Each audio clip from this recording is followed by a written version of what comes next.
कुछ भाई यहां आए होंगे तो मैंने कही ये बात कि स्वामी जी महाराज का जो जीवन था वो बड़ा भारी करणी का जीवन था। मेरे सदगुरु का जीवन भी बड़ी भारी करणी का जीवन था, क्योंकि प्रणाली ऐसी है जिस प्रणाली में एक ऊंची चीज स्थापित हो जाती है, एक सपना स्थापित हो जाता है, एक ऊंचाई स्थापित हो जाती है। वहां पर उस ऊंचाई को देखकर ऊंचे ऊंचे जीव कुदरती खींचे चले आते हैं। तो स्वामी जी महाराज ने जब इस सत्संग की नींव रखी तो उनकी उम्र 43 साल की थी। 1818 में उनका जन्म हुआ था और 1861 में उन्होंने राधा स्वामी सत्संग की नींव रखी। वो जब 24-25 साल के रहे होंगे, शादी के बाद जब उनकी धर्मपत्नी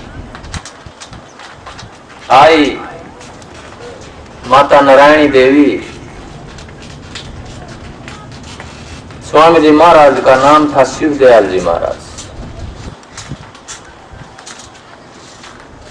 वो उनके पास जब आई पहली बार,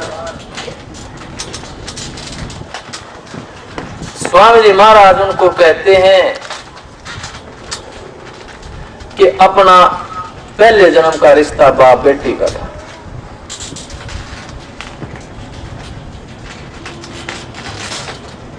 अब इस जीवन में आप जो कहेंगी वो रिश्ता अपना लेंगे। वैसे हमारी शादी हुई है, पति पत्नी का रिश्ता है, लेकिन पहले जन्म का रिश्ता अपना बाप बेटी का रिश्ता है।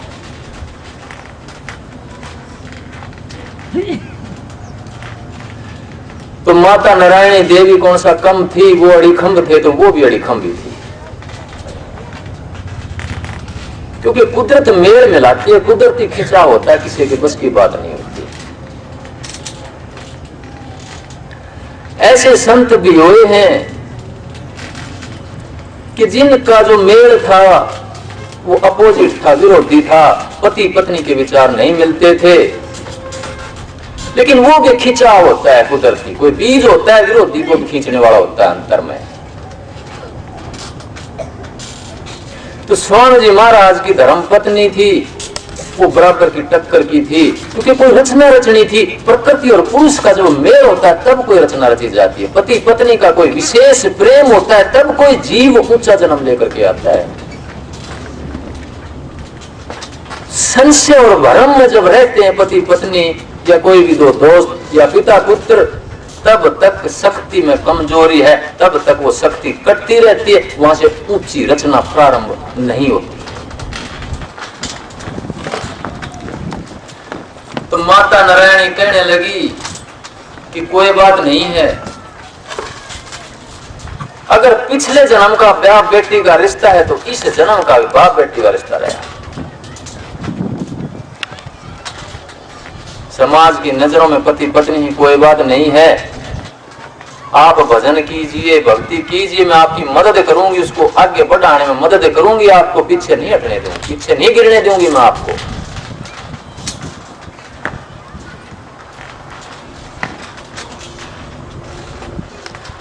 तो कहते हैं कि 17 साल तक स्वामी जी महाराज एक कमरे में बंद रह करके एक बच्चे जितना खाना एक समय में खाते थे। एक भूगल, दो भूगल, 1 bite, 2 bites only। और 17 साल तक एक कमरे में इतनी ऊंची रेणी के साथ जीवन जिया कि उस परमात्मा की शक्ति को उतरना पड़ा। वो रह सकती है बगैर उतरे, उसकी बस की बात है। मैं नहीं कहता हूं हमारे मांग में कमी होती है, उस शक्ति के बस की बात नहीं है। मैं कहता हूं गुरु अगर शिष्य अगर गुरु को लूटता नहीं है तो शिष्य में कमी है। मैं कहता हूं गुरु की हिम्मत कौन सी है जो राज छुपा करके ले जाए, धिक्कार है। अगर गुरु अपना राज छिपा करके ले जाता है, अपनी शक्ति को बचा करके ले जाता है तो धिक्कार है उस शिष्य को।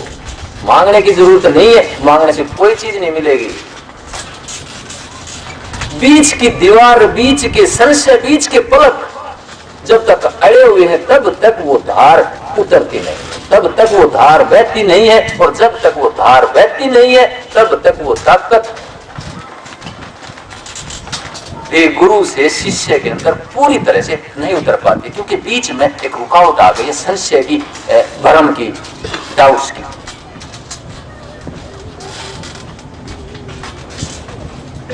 जब एक तार के अंदर, बिजली के तार के अंदर जब दूसरा अंश आ जाता है किसी दूसरी धातु का, तो बिजली के प्रवाह में जो उसका बहाव है उसमें रुकावट आ जाती है।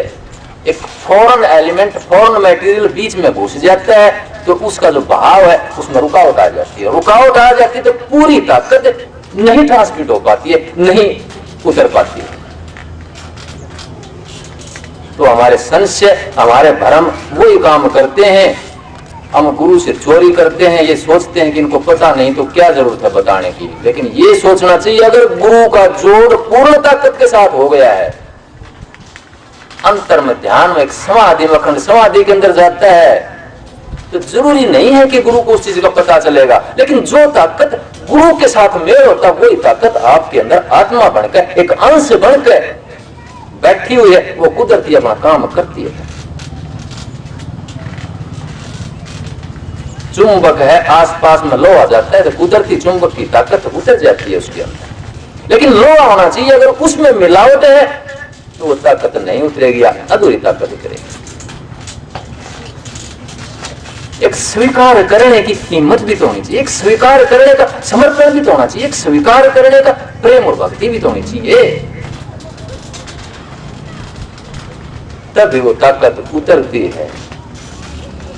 तो पुरुष और प्रकृति, राधा और स्वामी, राधा क्या आत्मा का नाम है, स्वामी क्या परमात्मा का नाम है। आत्मा और परमात्मा का जो पूरा मेल होता है तब वो ताकत बनती है, तब उसको राधा स्वामी योग बोला जाता है। योग मिलाप को बोलते हैं। जब राधा और स्वामी यानी आत्मा और परमात्मा का मेल हो जाता है तो वो राधा स्वामी योग है। तो वहां पर पुरुष और प्रकृति का पूरा मेल हो गया। स्वामी जी महाराज के अंदर और माता नारायणी के अंदर एक पुरुष बन के बैठा है, दूसरा प्रकृति मां बन के बैठी हुई है, पत्नी नहीं मां बन के बैठी हुई है। एक पिता बन के बैठा हुआ है। तो 17 साल तक एक कमरे में बंद रह करके भक्ति करी, तब जाकर के राधा स्वामी नाम प्रकट हुआ। और फिर भी क्या होता है, पति पत्नी का एक अनूठा मेल है तो गुरु शिष्य का भी एक अनूठा मेल होता है। तो वहां पर कुदरती ऊंचे जीव आने लग जाते हैं। कौन आया वहां पर? क्योंकि अपने आप प्रकट नहीं करता गुरु। जो समर्थ होता है अपने आप नहीं बोलता, अपने आप नहीं प्रकट करता चीज को, वो साधन कुदरती आ जाता है वहां पर प्रकट कर